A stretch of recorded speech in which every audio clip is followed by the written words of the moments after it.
नमस्कार, मी डॉक्टर गिरीश सरडे, भाजप वैद्यकीय आघाडी नागपूर महानगरचा पूर्व अध्यक्ष या नात्याने आज आमचे मध्य नागपूरचे लाडके आमदार प्रवीणजी दटके जे आमचे मार्गदर्शक सुद्धा आहेत, त्यांच्या कार्यकारिणीला आमदार म्हणून 1 वर्ष वचनपूर्तीची या करता मी खूप खूप शुभेच्छा देतो. आजपर्यंतच्या ज्या आरोग्य समस्या आम्ही त्यांच्यापर्यंत घेऊन गेलो त्याला प्रामुख्याने उत्तर अतिशय सकारात्मक दृष्ट्या आम्हाला मिळत गेलेलं आहे. प्रवीण दादांनी आपल्या कारकिर्दीमध्ये कॅन्सरग्रस्त रुग्णांकरता अनेक प्रश्न विधानसभेत उचलले. त्यात प्रामुख्याने कॅन्सरची लस निशुल्क ह्या सगळ्या मुलींना कशी देता येईल याबद्दलचा प्रश्न त्यांनी उचलला व त्याचं सकारात्मक उत्तर प्रकाश आंबेडकर साहेब यांनी त्याच वेळी त्यांना आपल्या विधानसभेत दिलं आणि याबद्दलचा निधी सुद्धा उपलब्ध करून देण्याचं आश्वासन त्यांना दिलेलं आहे. आजपर्यंत त्यांच्या मार्गदर्शनात आम्ही जवळपास 10,000 मुलींना सर्व्हायकल कॅन्सरची मोफत लस उपलब्ध करून देऊ शकलो आणि पुढील काळात सुद्धा त्यांच्या सहकार्याने मदतीने आम्ही असाच कार्यक्रम आणि उपक्रम मध्य नागपूरच्या साठी आणि संपूर्ण महाराष्ट्रातील मुलींसाठी करण्याचा मानस आम्ही ठेवलेला आहे.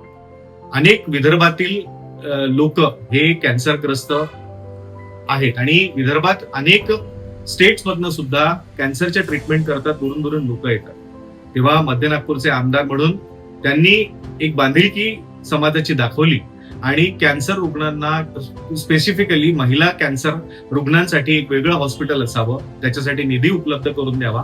आमदार निधीतनं हा निधी आला तरी चालेल अशी मागणी त्यांनी आदरणीय पालकमंत्र्यांना व त्याचप्रमाणे आपल्या आरोग्यमंत्र्यांना केली. लवकरच ही मागणी सुद्धा पूर्ण होणार आहे.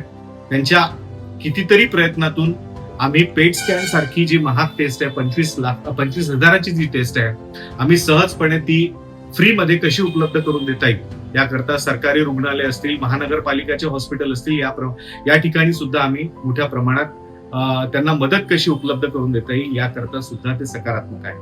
असा नेता, असा जाणता राजा, असा आपला माणूस म्हणजेच प्रवीण दटकेजी आणि या माणसाला कितीतरी हात याच्यासोबत जुळलेले आहेत मदतीसाठी आणि हा एक पालक म्हणून मध्य नागपूरचं नेतृत्व करतो, सगळ्या लोकांना एकत्रित आणतो, कार्यकर्त्यांना सोबत घेतो आणि आज त्यांच्या या वचनपूर्तीच्या 1 वर्षानिमित्त मी त्यांना खूप खूप शुभेच्छा देतो.